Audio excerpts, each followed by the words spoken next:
Good morning, everyone. Welcome to our Meet Up and Eat Up and Read Up webinar for this year. I've asked Sarah Harmon from the Michigan Department of Education to join us today. She was with us just a couple years ago, and we had a great conversation around providing summer food service at your library. And with all the changes this year, I thought it would be great if we could bring Sarah back and update you all on what is happening and what are some things we can do this summer for feeding the families in our service areas. So Sarah, are you able to unmute there? Having trouble. Just a second. There you are. Hi. Okay. Let me.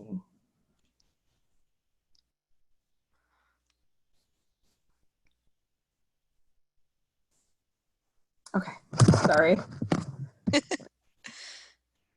morning. Hey everyone. Thank you so much for having me, and thank you, Kathy, for inviting me. So we're just going to kind of talk about the summer meals program or summer food service program, also known as Meet Up and Eat Up, and we've kind of incorporated that read up portion into it as well. So you might hear multiple names of it. It's all the same program. I know yesterday the USDA did a presentation or a webinar on it, and they call it summer meals, summer foods. So you might hear a lot of different things about the programs, and it's basically the same thing. So we'll get started.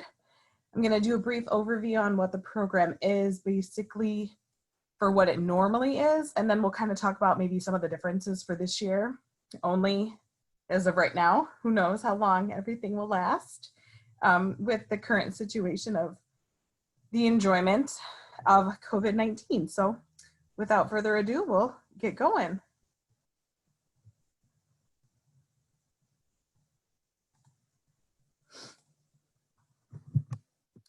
Sorry, technology. So the summer food service program, also known as Meet Up and Eat Up, is typically a congregate meals program. That means children must stay on site when they're receiving a meal or eating a meal, and they can't take it home with them. Now this year's a little different, and we'll talk about that in just a few minutes, but that's typically how it goes. Children must be 18 years and under to participate, but no one really checks their ID or asks for verification on that. You can be up to the age of 26 if you're enrolled in a special needs program within the school district or ISD. You can be up to 26 for that. Typically, the summer food service operates when school is not in session. So once the school year ends, traditional summer food service program starts, and then when school starts back up again in the fall, that summer food program stops. Now, there is a portion of the summer food service program called unanticipated school closure, and that is currently what is running in the state of Michigan right now. So once schools were closed in March, either like the 13th or 17th, whatever started, schools were allowed to continue serving meals to kids under the unanticipated school closure. And that's allowed to run until June 30th this year with the extensions from the USDA. As I just mentioned, we are funded by the USDA, so it's a federal program, and it's administered here in Michigan by the Michigan Department of Ed. Some states, it's the Department of Ed, Public Instruction, it could be Health and Human Services, it could be Department of Agriculture. It kind of varies, but in Michigan, it's the Department of Ed. And here, like I mentioned, the summer food service is branded as Meet Up and Eat Up. We've also added that Read Up key as well. And we have multiple training videos. You will receive a copy of this presentation, and all the links are in here if you want to take a peek at the training videos. There's multiple ones. There's the introductory one that's about just over a minute to kind of explain the program. And that's a really nice way to kind of view things.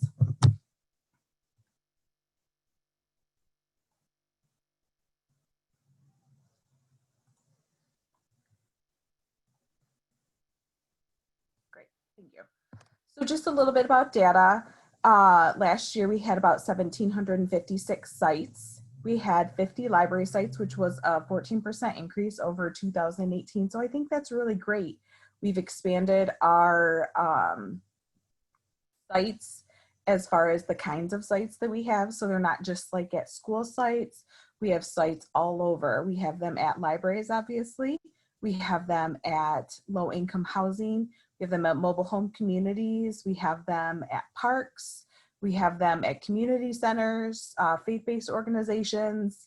Basically, if there's a location that you know kids are going to congregate and come have maybe some programming, or just you know where kids are at, you can have service there. Pools tend to be a really popular area as well. I know where I live, they're not opening any of the pools or splash pads this year. So unfortunately, I think there's going to be a few less sites where I live this year. So kind of maybe thinking outside the box where we could have sites such as a library, grab and go style would be perfect. We had over 3 million meals served at those locations last year, or in the state of Michigan, and 33,025 meals were served at library sites, which is pretty awesome. That's a 46% increase since 2018. I mean, that's huge. So I'm really excited to see what 2020 might bring, even with everything that's going on, to expand our meal service at library locations, whether you're open or if you're grab and go, or if you're providing assistance to a sponsor already in the area. So what are some of these sponsor requirements? All organizations that do sponsor the program must be a nonprofit or a school food authority, a secondary education, a university, something like that. They have to demonstrate administrative and financial viability so that they can operate the program if they weren't to receive reimbursement for it. They must provide a year-round service. So all of our schools provide that year-round service of education. The one caveat to that would be kind of summer camps. Some of our summer camps only run during the summer, and so they wouldn't have to provide a year-round service, but a lot of them do. So that's one of those things. And they have to make sure that they're able to serve children in low-income areas, because that's the intent of the program. You might hear needy or low income. It's the same thing.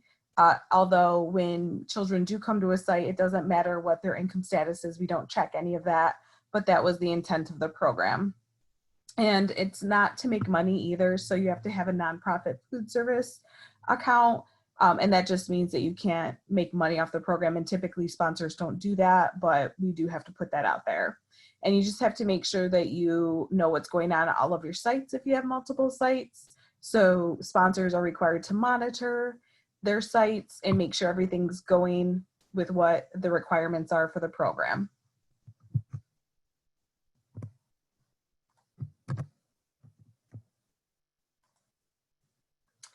So sponsors, what do? They're responsible for that day-to-day operations of site. They're going to communicate with sites and provide you with most likely meals and paperwork that's required.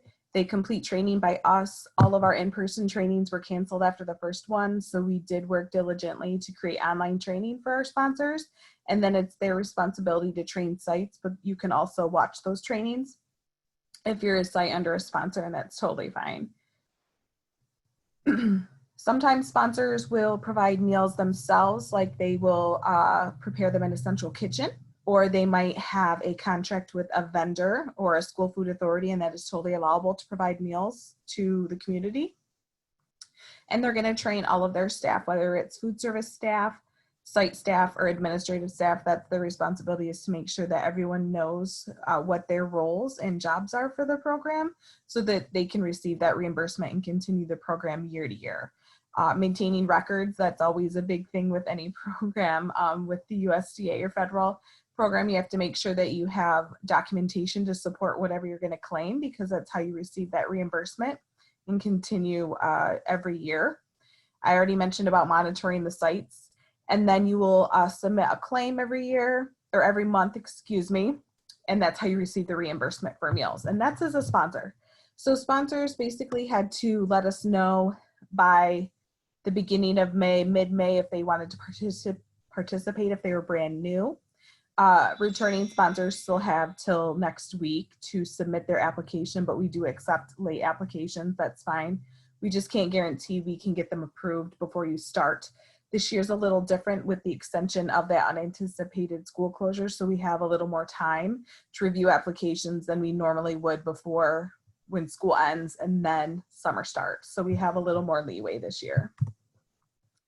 So sites, this is probably most what would be interesting to you as a library or a location to serve. So that's that physical location where children are going to receive or the meals will be distributed. So it can be anywhere. Like I mentioned, it could be a church, it could be a community center, libraries, parks, schools. We have mobile routes, so they will go around a community and distribute meals to certain locations. It can be honestly anywhere that you feel that there is a need in the community and there's low income children. Sites count children as they receive or you're distributing those meals on a meal count sheet, or you can use a mobile app depending on what kind of sponsor you have and what they like. And then you're going to provide that documentation to the sponsor if you write on paper. So they have to collect that information at least weekly.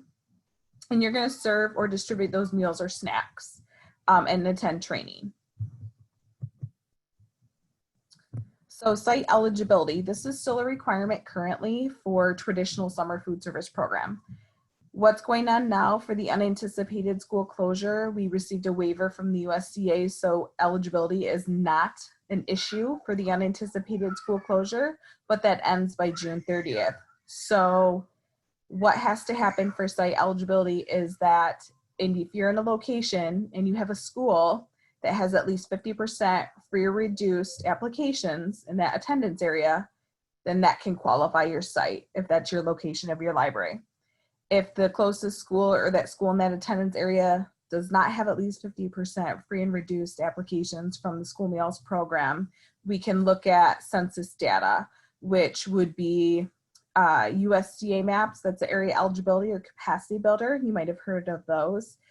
Share Our Strength has a map and FRAC has a map, and those links are there. And so we look to see if your address or the site that you want to have is eligible either by census data or by school data, because those are the requirements of that traditional summer food service program, which is required for this summer. And eligibility is good for 5 years. So that's really nice if you're kind of in a location that might be teetering around that 50%. If for some reason it went lower, you would qualify this year and that'd be good for 5 years. It's actually probably going to have the opposite effect this year because of everything that's going on with the high unemployment status. Parents can fill out those free and reduced applications, so schools have that on file, and then that provides them with a higher percentage of free and reduced, so those kids can get those meals for free when school does start back up, but that also gives the school a little more reimbursement as well. Hey, Sarah. I see there's some chat there. Yeah. So is there a way to connect sponsors with sites? So I was going to mention that in just a little bit.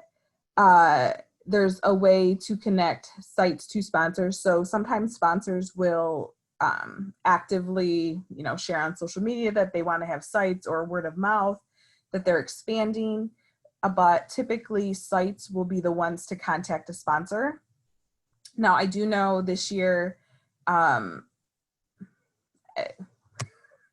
it's a lot different, right? So some sponsors are taking on sites, their normal sites that they've had aren't coming back, or they don't have that type of programming, so they're working on expanding or finding more sites. Some sponsors don't want to expand because of just they've been tapped out with the unanticipated school closure, providing multiple meals at a time.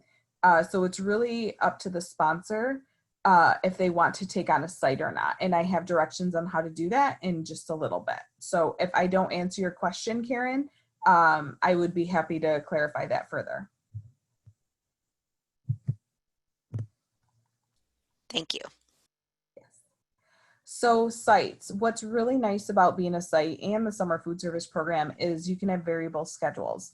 So what that means is typically you can have operational dates that start from the last day of school and go to the first day of school in the fall, but you don't have to. If you have programming that just runs for a couple of weeks or a month, you can just operate during that time as a site.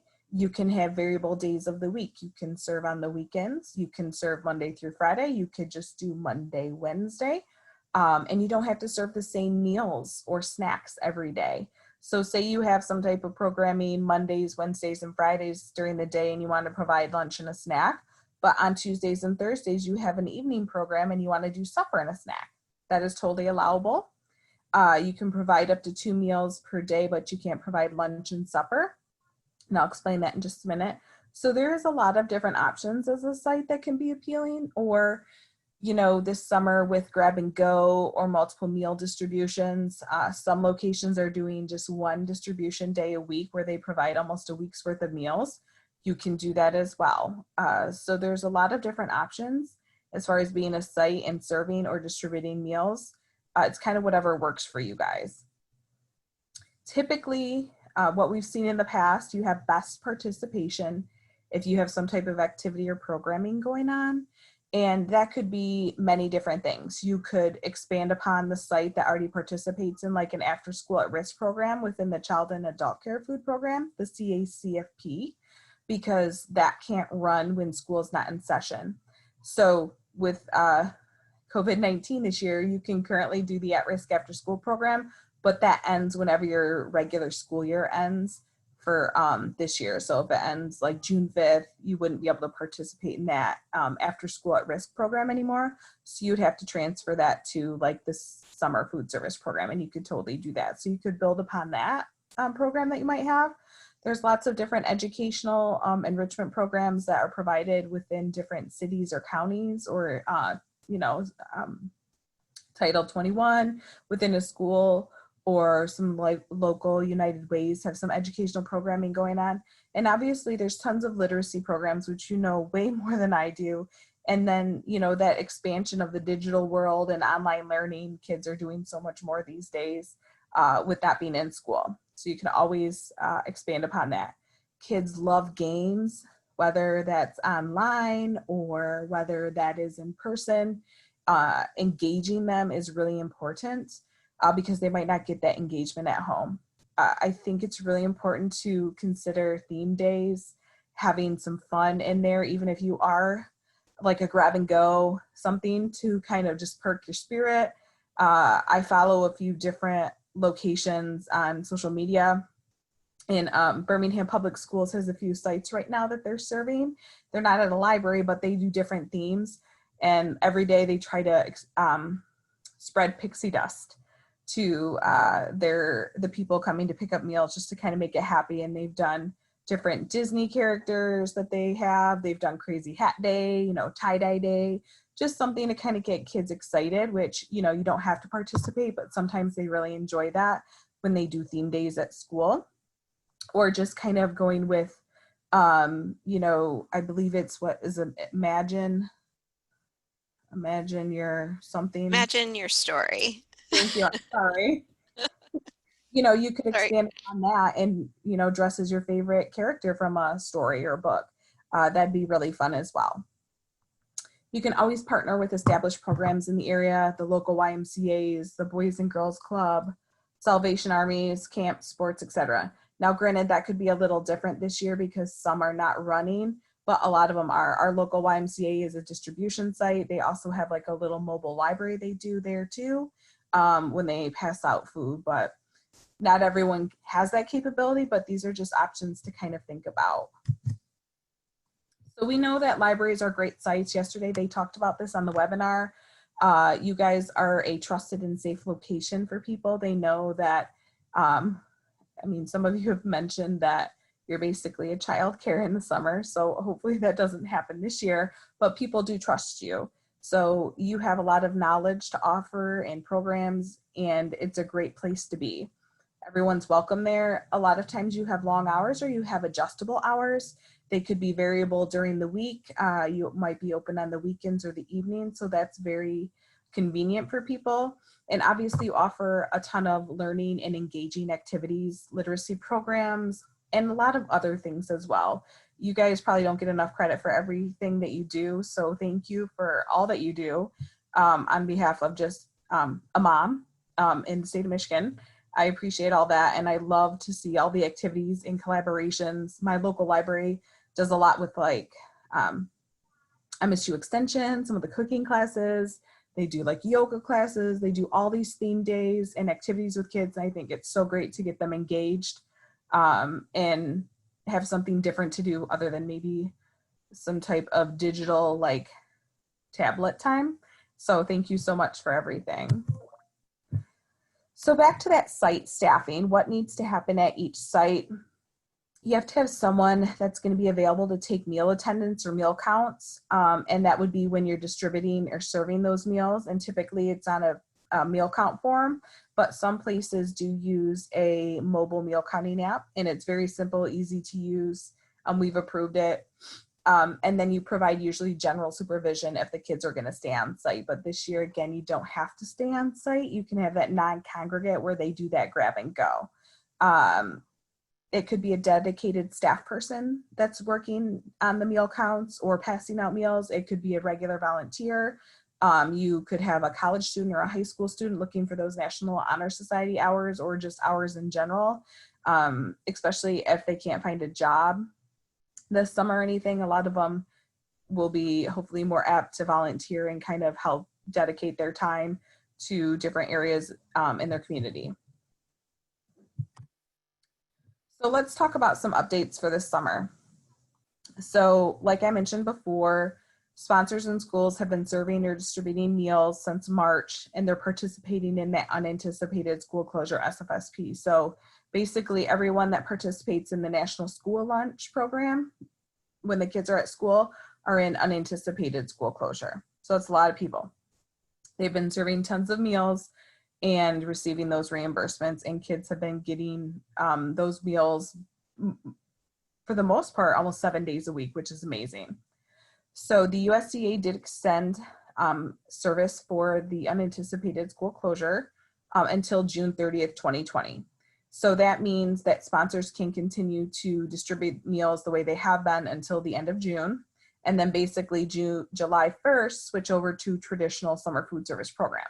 Now, they're not required to do that. So some sponsors, if they want to end whenever their normal school year ends, which say, hey, maybe that's June 5th, they could start their traditional summer food service June 6th, and serve then. It's basically running the same program, but the sites have to be eligible using that school data or that census map data.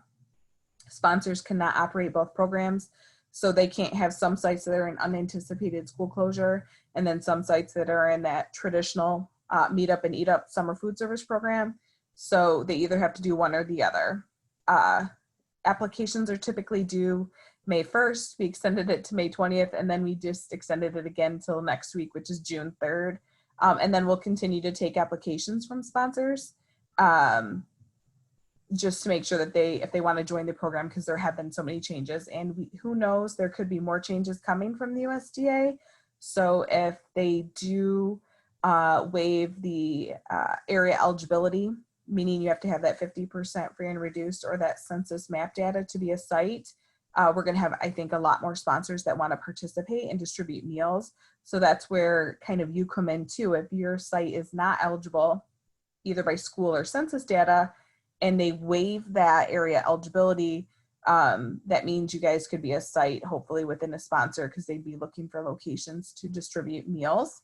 But we don't have that documentation or information yet, and we don't know if we will get it this year. So just recently, the USDA did provide some extensions to nationwide waivers that were already in use as of right now. So they allowed non-congregate feeding until the end of August, even though Labor Day is like September 7th. And you can operate basically until school goes back, but we don't really know when school's going back in the fall. It might be in August, it might be in September, it could be hybrid. We're still waiting on that, right? So as of right now, you can continue non-congregate feeding in summer food service program until August 31st. And what that means is you can serve meals in a non-congregate setting, like grab and go. You can do multiple meal distributions. You can do meal delivery to locations throughout the summer. So that's great. So you don't have to be on site and eat. If you want to continue, if you want to do congregate feeding and have meals on site, that is totally allowable. But this nationwide waiver gives you that option so that you can just basically provide those grab and go meals or multiple meal distributions at one time, and still receive reimbursement. And then the kids are still receiving meals throughout the summer. Waiver 23 is just extending meal service time flexibility to other programs within, as well as the summer food service program, meaning that there usually has to be a certain amount of time between breakfast and lunch, or lunch and supper, or any of those meals and snacks, and that has been waived. So you can serve multiple meals at one time, and you don't have to wait like 2 or 3 hours to serve another meal. They could just come and grab those meals, or they can put them in your trunk, or you can deliver them without any issues. So it's a lot more streamlined. You can provide those multiple meals, and kids can get that all at one time. So you might see that some schools are distributing meals twice a week, maybe, say Mondays and then Thursdays. They might provide on Monday 3 days worth of meals, and on Thursdays 4 days worth of meals. That's the time where you could maybe partner with them and have some activities that they can do when they pick up, or something to do at home. Or if you want to be that distribution site, you can do that as well. Waiver 25 is allowing parents or guardians to pick up meals. So typically in our program, if it's a congregate setting, kids have to be physically present. This waiver is extended again through August 31st. And this is saying that kids do not have to be present when meals are being picked up or distributed. So that's a really nice thing. If the parent is working and on their way home and that works with their schedule or whatnot, or if they're trying to limit that exposure to COVID-19 with anything, they want to keep the kids at home, they can. They don't have to have the children physically present to pick up meals, things like that. This is just telling you what the meal patterns are for the summer food service program, and they're the same in the unanticipated school closure as well as the traditional summer food service program. So we're going to talk about that a little more.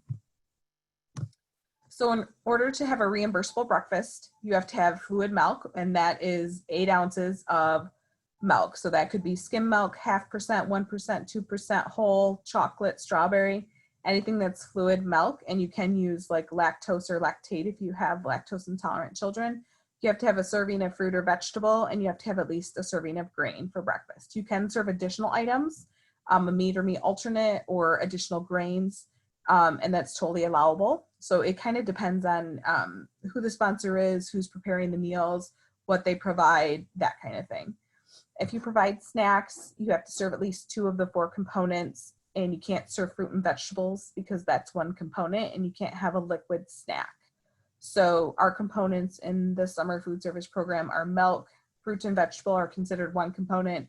We have the grain, and then we have the meat or meat alternate group. For lunch or supper, if you serve any of those, you have to have those 8 ounces of fluid milk. You have to have 2 servings or more of fruit or vegetable, totaling at least 3/4 of a cup. You have to have at least a serving of grain and at least a 2-ounce serving of meat or meat alternate. So in order for meals to be reimbursable, they have to contain all of those components. You might see that they provide additional items or additional snacks. They're not going to receive reimbursement for them. Or maybe they're getting reimbursement from a different source in their local community. Maybe a private or a nonprofit is providing additional funds for that sponsor to provide meals or additional items for them to take home and enjoy. So serving meals, sponsors have a few options. They're either self-prepare, meaning they prepare those meals typically in a central kitchen or at different locations. They will put them together, the meals and snacks, and then satellite them out to their sites.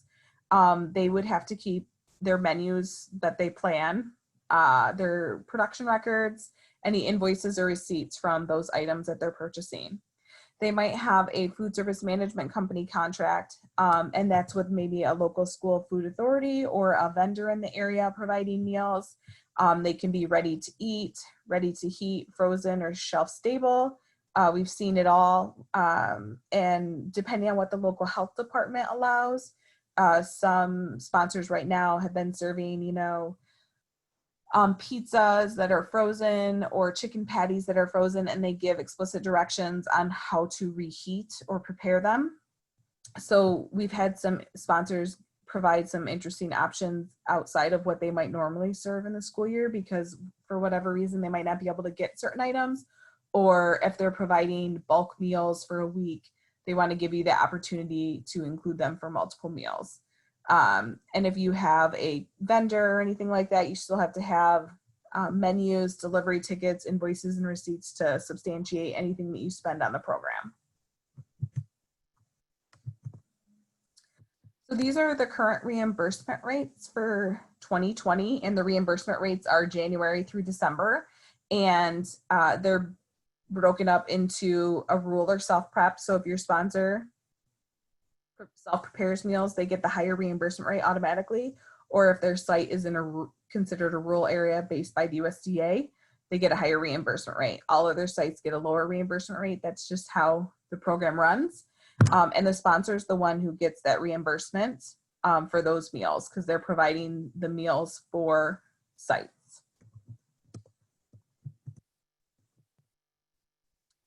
So how to find a site? We have this awesome Meet Up and Eat Up map.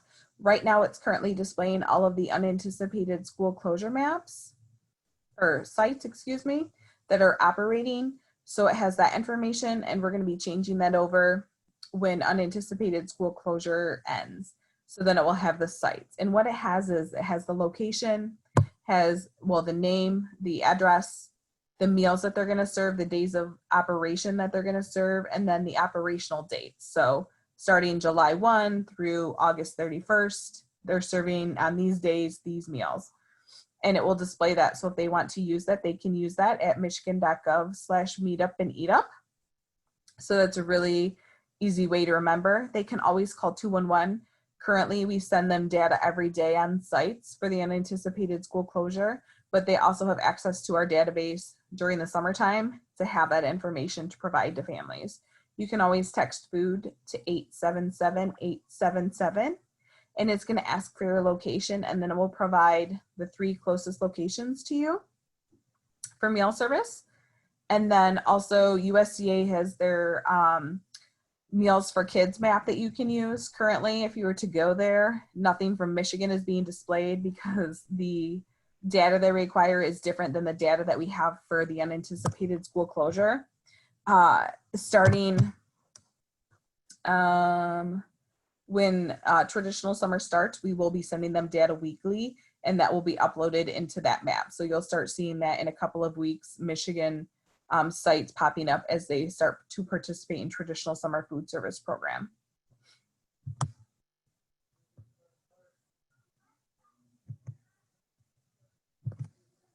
So how do I find a sponsor? This was a question earlier, I believe, that Karen said. So typically sites are the ones that are going to seek out a sponsor, but it kind of depends on what's going on in your community, word of mouth, who you know.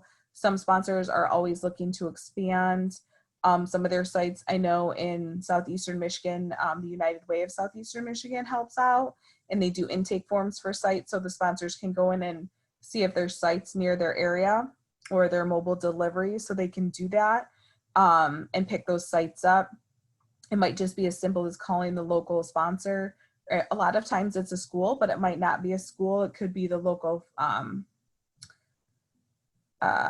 community center. It could be, we have a few food banks that do it. So it just varies depending on your area, but you would want to contact that sponsor. The link for the sponsor directory is embedded in the presentation. And then you're going to want to have information available, you know, like your site name and address, what dates of operation you're looking to serve or be a distribution site for the summer if you're doing non-congregate feeding, what day or dates that you want to serve, and the meals that you'd like to receive or you'd want to help out, the estimated number of children, and your activities. So typically sponsors are more apt to want to work with locations that are established. So a library is established 100%. And then typically you have activities, or if you're going to be doing like mobile libraries or mobile activities or grab and go, that can be paired with a meal or multiple meals when they're doing that distribution. We also have some sites that will be handing out additional meals, not meals, but food boxes this summer, farmers to families. So we'll have those as well at different locations. So you can always try to piggyback on that or pair with them when they're handing out those meals, because I think the participation rates on those days will be a lot higher, or a little more inflated, so they can receive those fresh food boxes from the farmers in the area. So how can you help? Well, if you want to become a sponsor, just let me know. That time's basically passed, but we will work with you if you want to do all that. But you can become a site by figuring out what sponsor is located in your area. Now, when I say that sponsors are not required to pick up more sites, a lot of them do try to work with you and pick up sites because they want to serve more people in the community in this time of year, or right now that's going on more than ever, right? More people are out of work, they're higher need, and you are an established site. You can partner and provide activities or some of those grab and go things at different locations if they can't be at your specific site, but maybe you could go there. That's totally allowable. If you had programming, or say maybe it's starting in August, you guys are allowed to open and you want to have a family night during the week, you could do that and maybe receive funding from another source in your community to provide adult meals so that children and adults can all eat together. Because it's really kind of sad sometimes when kids can receive the meal and eat it, but then the adults are just like sitting there staring at you. But that's how the program was created, so I apologize for that. But something that all of you can do is always advertise, right? You can post it on social media. You can help put out flyers or mailings or newsletters, put it on your website of the different locations in the area or what you have to offer in conjunction with summer meals. That's a great way to get the word out. I think a lot of our sponsors right now have done a great job on social media, sending out information about where meal sites are at, in the state or in their community, and what days they're serving those types of things. So if you want to piggyback on that or collaborate with them, that's a great way of doing things. So just some tips for partnering. Consider your area resources, local businesses or nonprofits, any of your faith-based organizations, your city or county departments, whether that's Department of Health or rec, those kind of things, schools, clubs, etc. Anything that you think that would be great to work with or partner, that's a great option or choice. Programming, you can always provide books or literacy programs, mobile libraries in conjunction with some of the sites. Obviously, you have access to online and digital library programs that you can share with your community, and some of those educational activities, whether they're meant to stay on site or they're kind of grab and go and do at home at their leisure. And then, you know, the Collaborative Summer Library Program has that great brand new 2020 read up guide with some tips and tricks and also a ton of activities that you could do with sites or people there. The Library of Michigan has their summer reading program webpage, and they have some great ideas as well. And then the USDA has their summer meals toolkit that can provide some ideas to you for being a site as well. So with that, I'm happy to answer questions. We always have our summer food service website is michigan.gov/SFSP. And that's where you'll find a lot of the information. We did recently change our website over the past 6 months. So if you've been there before, things might be moved a little bit. So just let us know, either myself or my manager, Stephanie Willingham, or our main summer food email, which is mde-sfsp@michigan.gov. And then they farm that out to whoever is available that day. Thank you, Sarah. We do have a question. So some libraries have had trouble finding sponsors. If they become a sponsor, but they don't have a food-ready kitchen, can they provide prepackaged snacks? Mm-hmm. Yes, absolutely. You can always serve shelf-stable meals or snacks at a site or a location that's totally allowable. We know a lot of places do that in more rural areas or the UP. Or I've even seen Feeding America West Michigan is a sponsor, and they provided shelf-stable meals to a few locations, and one of them being a library, because they didn't have the capacity of storage for fridge space or cooling things. So most of their items were shelf stable, and that is totally allowable. As long as it meets the meal pattern requirements, you can totally do prepackaged or shelf stable meals or snacks. And a snack question, is applesauce considered a liquid? Um, so for example, like if they have a connection at Go-Go Squeeze, can they serve applesauce as a liquid?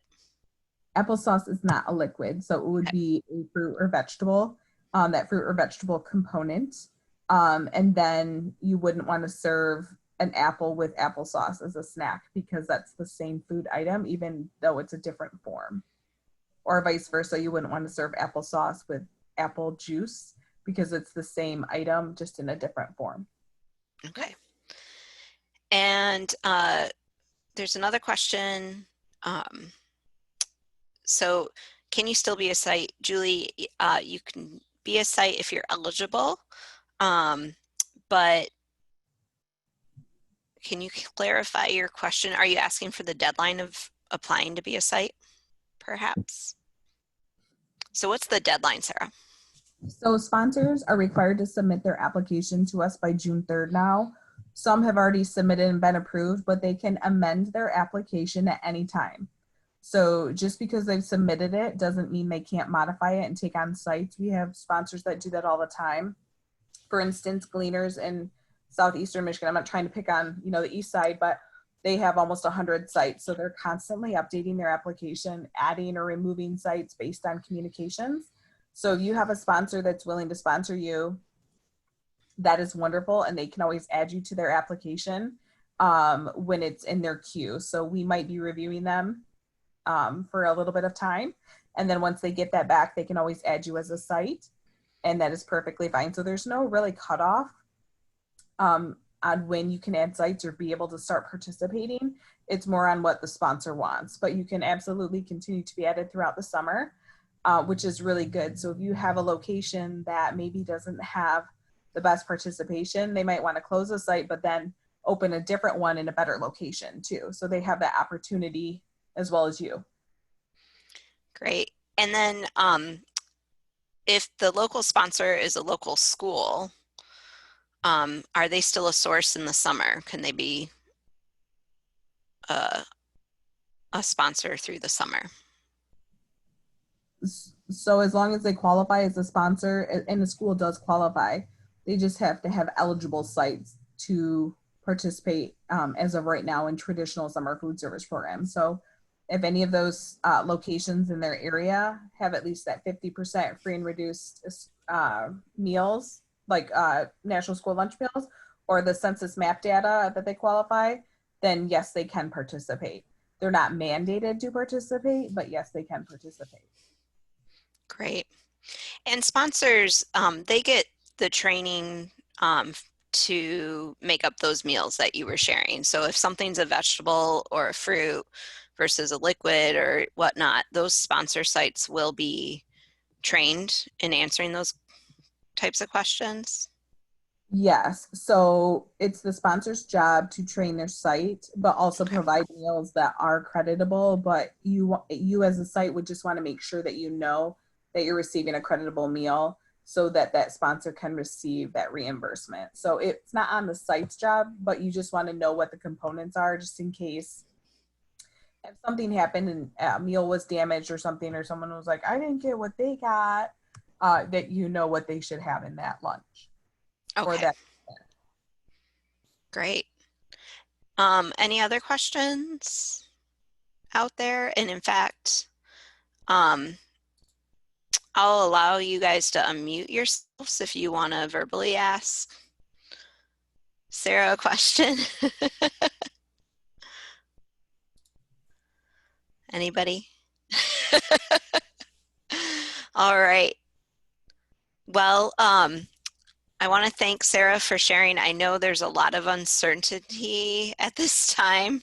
A lot of things are up in the air. It sounds like you're flexible on on some deadlines and such, and there's a lot of flexibility in how we're distributing meals this summer with grab and go goes, excuse me. And at the very least, please find your local sponsor and connect with them, see if you can offer items like the Read Up Guide or other literacy supportive materials through this summer. In the chat box, I have a link to our um, survey. It just takes a minute of your time if you don't mind clicking on that and filling that out at the end here. And please don't hesitate to reach out to Sarah. Her information's on your screen, and take a look at our website, the Summer Food Service Program website for more information as well.